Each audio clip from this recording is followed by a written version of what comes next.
जिस सबसे बड़ी बात की आवश्यकता है उसे कह सकते हैं हम लोग हमारे रिक्वायरमेंट। आखिर वो कौन सी ऐसी बात है जो हमको लाइफ में आगे नहीं बढ़ने देती है और रोके रखती है? वो है हमारा माइंडसेट, हमारी मानसिकता। हम सदैव समाज में विभिन्न वर्गों को देखते हैं। कुछ ऐसे लोग होते हैं जिनके पास स्वयं के जीवन का एक विशेष लक्ष्य निर्धारित होता है, तो वहीं दूसरी ओर बहुत सारे लोगों के पास अपने जीवन का कोई विशेष ज्ञान ही नहीं होता। हम सभी के जीवन में एक ऐसी समय रेखा खिंची हुई होती है जिसके पार पाना हमारे लिए लगभग असंभव होता है। हम हमारी सोच को एक निश्चित सीमा क्षेत्र तक ही लेकर जा सकते हैं। उसके आगे की सत्यता हमें सदैव अस्पष्ट ही रहती है। इसको हम एक प्रत्यक्ष प्रमाण से देख के चलते हैं। हम पूजा पाठ करते हैं सभी लोग। जी। पूजा पाठ हम किसकी कर रहे हैं? किसी न किसी शरीर देवी देवता की। जी। जी। नहीं, कि देवी देवता को सामने रख के करते हैं। तो क्या हमको उसका उसकी हिस्ट्री और ज्योग्राफी पता है जिसकी हम पूजा कर रहे हैं? ब्रह्मा हो, विष्णु हो, महेश हो, देवी हो। हम्म। नहीं पता। लेकिन एक ट्रस्ट लेवल है कि इनकी आराधना करके हमको कुछ मिलेगा। फॉर एग्जाम्पल, आप जब अपने घर से किसी डेस्टिनेशन के लिए निकलते हैं तो बीच में सिंबल लगे होते हैं, यहाँ पे ये जगह, यहाँ पर ये जगह है, जो सिंबल्स लगे होते हैं रास्ते में। उनसे आपको ये लगा था हाँ भाई इस दिशा में ये है, इस दिशा में ये है। हाईवे पर जाते हैं कि ये इतने किलोमीटर, ये इतने किलोमीटर। तो आपको अपने गंतव्य का ध्यान रहता है। लेकिन जहाँ पे गंतव्य का ध्यान नहीं है वहां पर एक ट्रस्ट होता है कि यहाँ से लगभग इतने किलोमीटर होगा। फॉर एग्जाम्पल, आप एक रेगुलर रूटीन पे किसी काम के लिए जाते हैं और एक रास्ता आपको रटा हुआ है, इसी रास्ते से हम जाएंगे। समवेयर आपने एक दुकान को या एक खंबे को लैंडमार्क मारा कि यहाँ से मैं लेफ्ट टर्न ही लेना है। और बाय जी। डिफॉल्ट वहीं से आप गोली लेफ्ट टर्न ले लेंगे बाय डिफॉल्ट। ठीक है। संयोगवश वो दुकान या खंबा टूट जाता है, वो ब्लैंक हो जाती जगह। तो हम्म। आपके माइंड में एक नया फ्रेमवर्क तैयार होगा, अरे यहाँ दुकान कहाँ गया, आप सोचा यही जगह थी, कौन सी थी? लग तो यही रही हाँ, है। वही कंफ्यूजन आया था। हाँ, और ऐसा भी हो सकता है कभी कभी आगे निकल जाओगे, अरे आई वो दुकान क्या गई यार, ये तो मुड़ना। जी जी जी। तो हमारा माइंड ना एक पर्टिकुलर फ्रेमवर्क को अपने पास बिठा के रखता है, लेकिन हम उसको मॉडिफाई नहीं करते समय समय पर। जो लोग कोरियर देते हैं ना, कोरियर, जी। इनको एक ही जगह पे कई बार जाना पड़ सकता है। तो कभी किसी रूट से, कभी किसी रूट से, कभी किसी रूट से ट्रेवल करते रहते हैं। जी। गलियों से घूम घाम कर आपको शॉर्टकट से पहुंचा दें। इसे कहते हैं फ्लेक्सिबल माइंड। बट एक पर्टिकुलर के लिए है। हाँ, रास्ते के लिए फ्लेक्सिबल माइंड है आपका। हम्म। लेकिन और कई रास्ते होते हैं जिसको हम लोग अपने माइंड में नहीं इंसर्ट कर पाते। मान लीजिए किसी जगह पर आप गए और वहां पर एक बार आपके साथ कुछ अब वो हो गया, मतलब एक कड़वा अनुभव हो गया। आप दोबारा वहां नहीं जाना चाहेंगे, नहीं यार ये जगह ठीक नहीं, बाकी जगह ठीक है, जी। पर आपका अनुभव खराब हो गया। तो हमें जब तक यही नहीं पता कि हम जिस जगह पर जिस चीज को हम लेकर चल रहे हैं उसके आगे की हिस्ट्री ज्योग्राफी क्या है या पीछे की हिस्ट्री ज्योग्राफी क्या है, तो हम लोग कभी भी अपने आप को स्टेबल नहीं कर पाते हैं। ठीक है सर, आगे चलते हैं। जी।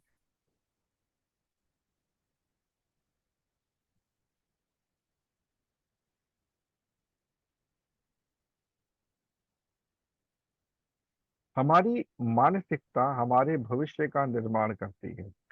हमें जब ये पता लगा कि भाई खंबा टूट चुका या वो हो चुका, तो हमें एक नया फ्रेमवर्क तैयार करना होगा। तो भविष्य का निर्माण करना हमारी मानसिकता का एक बहुत बड़ा उद्देश्य होता है।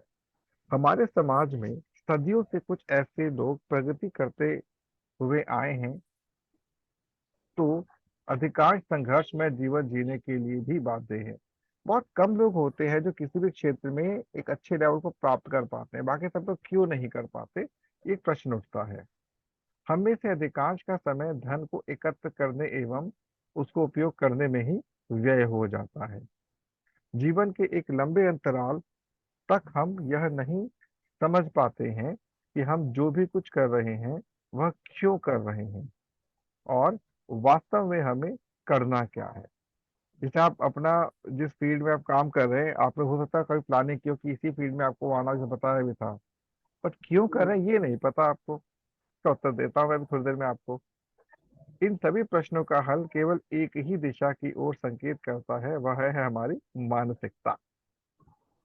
एक सब्जी विक्रेता प्रतिदिन, ये सर बहुत ध्यान से समझिएगा, एक जी सब्जी विक्रेता प्रतिदिन औसतन 3,000 रुपए की सब्जी थोक मंडी से खरीदकर 4,000 रुपए में बेच देता है। अर्थात प्रतिदिन औसतन 25% का आर्थिक लाभ वह प्राप्त करता है। 25% रेगुलर। यदि एक दिन का औसत 25% लाभ अर्जित करता किया जा सकता है तो इसका अर्थ यह हुआ कि प्रति माह 750% का आर्थिक लाभ अर्जित कर रहा है। अर्थात पूरे वर्ष का औसतन 9,000% का आर्थिक लाभ। 9,000%। अरे आधा कर दो, 4,500% का। सर कितना बड़ा अमाउंट है ये। जी सर, काफी बड़ा क्या हो बोलते जाता है। हम बोलते सब्जी वाले फल वाले जरा। मेरी कल बात हो रही थी, मेरे एक फ्रेंड है, वो फॉरेक्स ट्रेडिंग में काम करता है। जी तो फॉरेक्स एक अच्छी ही लाइन है, बट उसके अंदर ना, मतलब वो बहुत है, तनाव तनाव टेंशन बहुत रहती है कि डूब ना जाए। जी मेरा लकीली मुझे एक ऐसे व्यक्ति मिल गए हैं जो कि बहुत अच्छा काम करवा रहे हैं। मंथली है 11.5% रिटर्न। हम्म, पर आपके पास होना चाहिए, कम से कम लाख रुपए होना चाहिए वहां पे लगाने के लिए, मिनिमम। तो ये बात की चीज है, लेकिन कहने का मतलब कि सब्जी वाला जो है वो 25% रोज का अर्निंग कर रहा है। आज का थोड़ा कम हो गया क्योंकि बहुत सारे सब्जी वाले आ चुके हैं, थोड़ा कम हो गया है, but still it is very high. जी बट वो क्यों अपने आप को उसी कचरा पेटी में घुमा के रखता है, उसी रेडी में घूमना, वही सब करना, ऐसा क्यों करता है वो? तो स्टेबल क्यों नहीं हो पाता माइंड सेट? जी आप उसके परिवार में जाकर देखो, बच्चे वही नॉर्मल पढ़ रहे होंगे, नॉर्मल लाइफ चल रही होगी, खड़े मतलब अजीब, मतलब वही उसका वही डाउन लाइफ स्टाइल होगा। आप समझे? वो कभी ग्रोथ करने के पीछे सोचेगा नहीं, वही आलू टमाटर गोभी भिंडी उठा के रोज ले आएगा, वही फटे पुराने कपड़े पहुंचेगा। Mind set. दूसरी ओर आगे चलते हैं।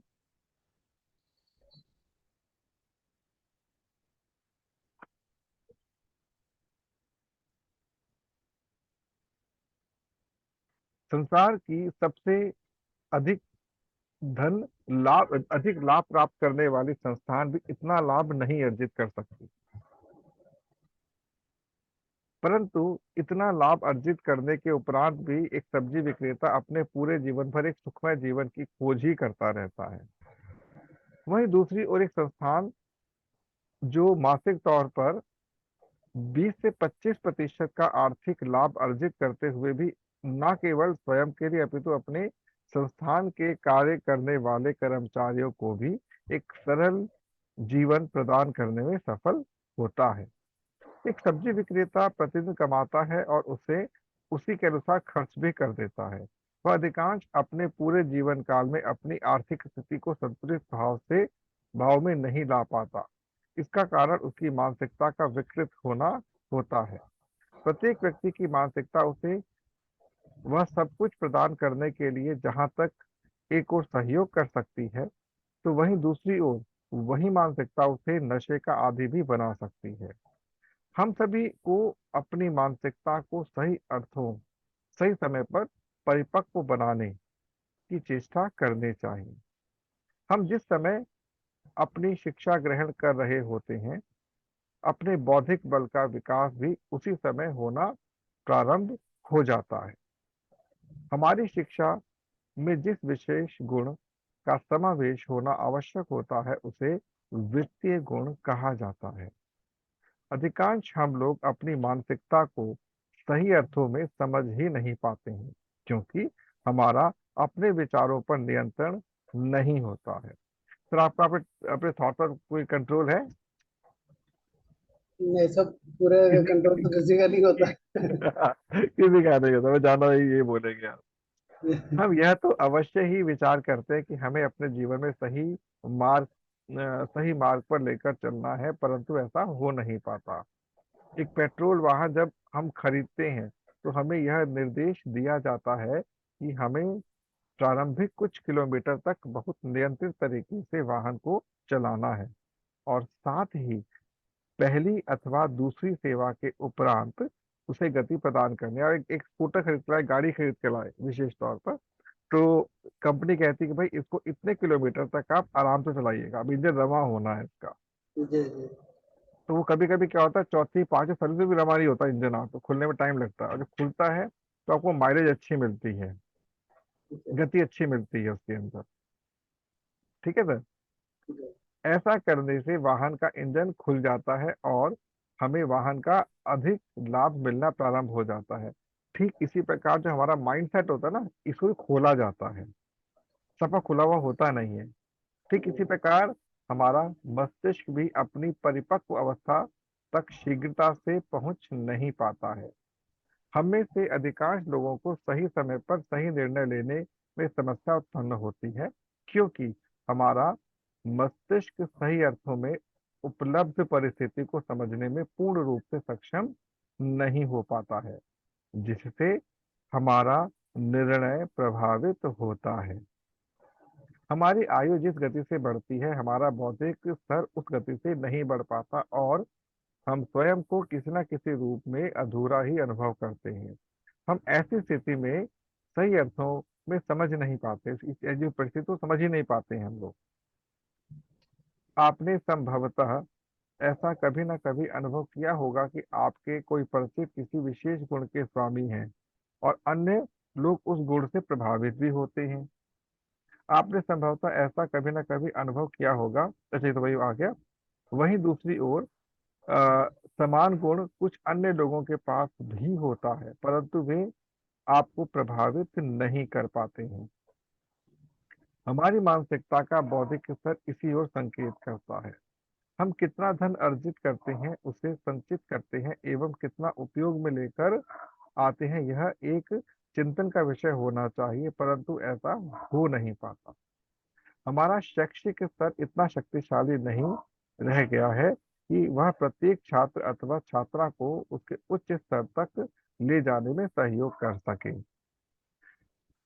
यहाँ पर तो ये समझने वाली बात है कि जैसे मतलब बौद्धिक स्तर की मैंने बात की, उसके बढ़त की बात की, तो कौन कौन से पॉइंट है जो हमारे बौद्धिक स्तर को आगे बढ़ने से रोकते हैं। तो सबसे बड़ा पॉइंट है इसके अंदर भौतिक स्तर पर भोजन। अब भोजन क्या कर रहे हैं, सात्विक कर रहे हैं, राजसिक कर रहे हैं, तामसिक कर रहे हैं। कल संयोग से मैं बाजार में गया समोसा लेने के लिए, तो हमारे यहाँ पे ना बुधवार को मार्केट बंद रहती है लगभग, बट खाने पीने की मार्केट चलती रहती है हमेशा। तो ऐसे मैंने पूछा हलवाई से, भाई क्या बात है, मार्केट ठंडी दिख रही है बहुत। हाँ, मार्केट ठंडी है, बड़े काम नहीं है मार्केट में। मैं कहा, अच्छा जी, ऐसा क्यों? कहता, मोमोज, आजकल का यूथ मोमोज पे टपक रहा है, बहुत टूट रहा है मोमोज के ऊपर, समोसा छोड़ रहा है। अब समोसा भी बनता है मैदे से और मोमोज भी बनता है मैदे से, सोचने वाली बात है। क्योंकि समोसा आपको ज्यादा खाओगे नुकसान नहीं करता, मोमो नुकसान करेंगे आपको। लेकिन लोग टूट रहे हैं, लोग टूट रहे हैं उसके ऊपर। कहने का मतलब क्या है कि हमारा खान पान इतना विकृत हो चुका है। इसके पीछे कारण क्या है? जो भी लोग इस दिशा में आ रहे हैं ना, उनके पेरेंट्स जो है, उनका माइंड मैच्योर नहीं है कि बच्चों पे कंट्रोल कर सके। बच्चे बाहर निकल रहे, क्या खा रहे क्या नहीं खा रहे, पता नहीं। ठीक है, इसका भी सॉल्यूशन हमारे पास है। इसका सॉल्यूशन है, क्या होता है कि हमारा बौद्धिक बल जो होता है वो जो उसकी दूसरी महत्वपूर्ण वस्तु है जो मिलनी चाहिए, वह है शिक्षा। आप भी जानते हैं कि आजकल स्कूलों में क्या हो रहा है, सब जानते हैं आजकल स्कूलों में क्या हो रहा है। बच्चों को नंबरों के पीछे भगाया जा रहा है, एक्टिविटी के पीछे पागल किया जा रहा है, लेकिन वास्तव में क्या होना चाहिए बच्चे के साथ, नो वन इज इंटरेस्टेड। 6 घंटे का स्कूल होता है, 6 घंटे में 60 चीजें उसके दिमाग में डालने की कोशिश की जाती है। बच्चे का डिस्टेंस स्कूल से वहां जाएगा, फिर आके ट्यूशन बच्चा पढ़ रहा है, ये extra knowledge, extra number, extra ये एक्स्ट्रा वो। तो बच्चे का बौद्धिक स्तर इतनी तेजी से खराब हो चुका है या होता चला जा रहा है कि वो जब तक 12th पास करता है ना, उसको होता है भाड़ में जाए पढ़ाई, मुझे एंजॉय करना है केवल। इसलिए अच्छा, उसके बाद हमारी मीडिया जो ये दिखाते हैं कॉलेज का मतलब क्या है, अय्याशी करना, पढ़ाई नहीं अय्याशी करना। आपको शायद याद हो, लॉन्ग बैक पिक्चर आई थी, दिलीप उसकी, राजेंद्र कुमार की।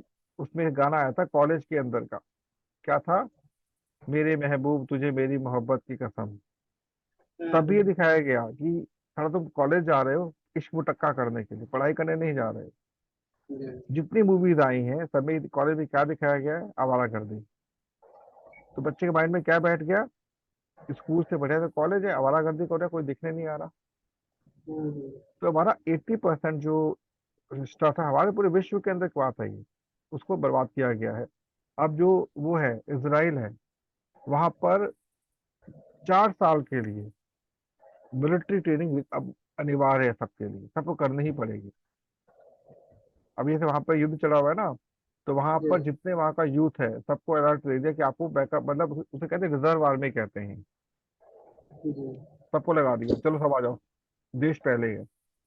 यहाँ पर बस ब्लॉक गुंडागर्दी सब लोग करेंगे, लेकिन देश क्या है, बाहर में जाए देश, हमें क्या मतलब। अड़ोसी पड़ोसी को मारेगा, तू मैं तो तेरा ताऊ हूँ, तेरा दादा हूँ। लेकिन देश के प्रति सम्मान कौन दिलाएगा, ऊपर से एजुकेशन। तो ये कुछ ऐसे पॉइंट है जिसे बाहर क्यों नहीं निकल पा रहे, कि लगातार एक लंबे समय तक हमारी आर्थिक रिसोर्सेज को डाउन किया चला जा रहा है, बहुत ज्यादा कर दिया गया है। एक और निगम पार्षद बनता है, कोई सांसद मतलब एमएलए बनता है, 5 साल में करोड़पति बन जाता है, तो ऐसा क्या कर रहा है वो बाद में बात है, कानूनी प्रक्रिया हो रही, ये हो रहा है वो हो रहा है, नहीं वो तो बर्बाद कर चुका है इतने समय को, उसको सजा हो गई, लेकिन उससे वो बात चीज से वापस नहीं आएगी, तो आपने इतने बड़े स्टफ को खराब कर दिया। तो अब बदलाव की आवश्यकता है। तो हमें अपने माइंड सेट को अगर रियल में सेट करना है, तो उन चीजों को समझना होगा जो हमारे जीवन से डायरेक्टली अटैच्ड है। आगे चलते हैं सर।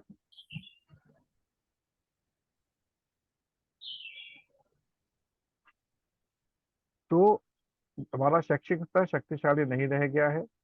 उच्च स्तर का अर्थ यह होता है कि जिस उद्देश्य से शिक्षा को ग्रहण किया जाता है उसकी पूर्ति समय पर हो सके। हमारी मानसिकता पर हमारे शैक्षिक स्तर का एक बहुत बड़ा प्रभाव पड़ता है, क्योंकि शिक्षा हमारे मस्तिष्क का वह भोजन होता है जिसे हम स्वयं को सही अर्थों में समझ पाते हैं। हम अपने सत्रों के द्वारा आपको इस विषय की गंभीरता से अवगत कराएंगे। जिस प्रकार से प्रकृति में प्रत्येक बीज अपने गुणों को स्वयं ही निर्मित करने में सफल होता है, ठीक उसी प्रकार हमारी मानसिकता समय के बीतने के साथ साथ स्वयं ही विकसित होनी चाहिए।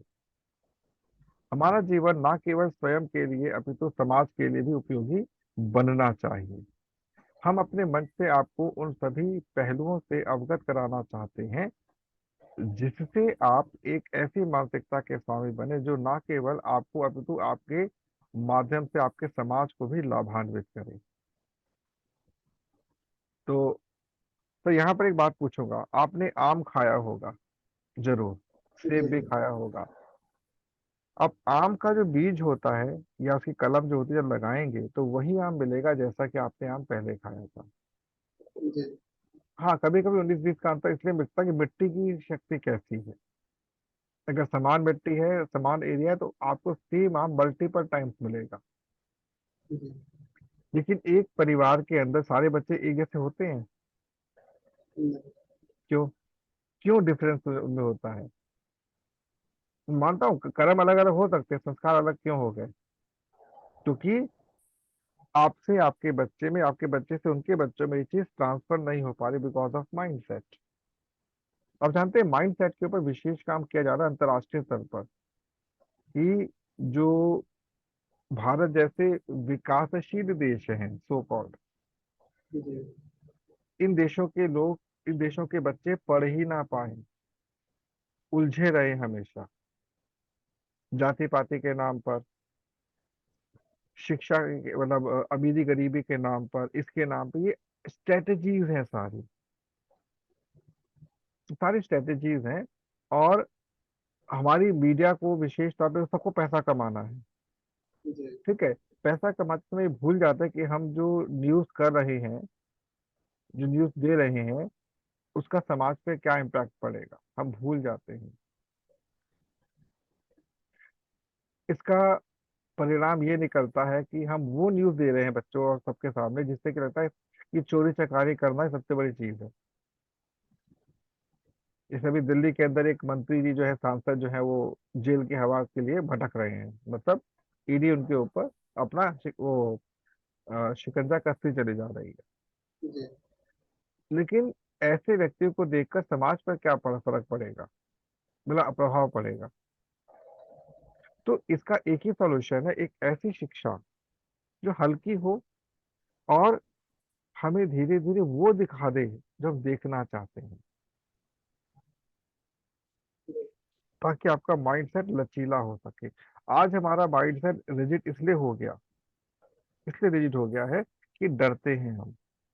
संयोग से कल मैं गौतम बालाजी का वो देख रहा था, चैट अच्छा विद जी सुरेंद्र वत्स। अच्छा अच्छा मैं बहुत प्रभावित हूँ उस व्यक्ति से, गौतम बालाजी से। जी तो उनका जो वो है ना, जो उनका कोटेशन है, बड़ा सोचने की हिम्मत तो करो। हाँ सोचने की हिम्मत तो करो। हाँ। जी अब वो व्यक्ति जो है आज वो 27 सालों से डायरेक्ट सेल्स के अंदर है। ठीक है। एक बहुत बड़ी कंपनी को उन्होंने स्टैंड अप दिया था पहले, फिर अपनी कंपनी शुरू की।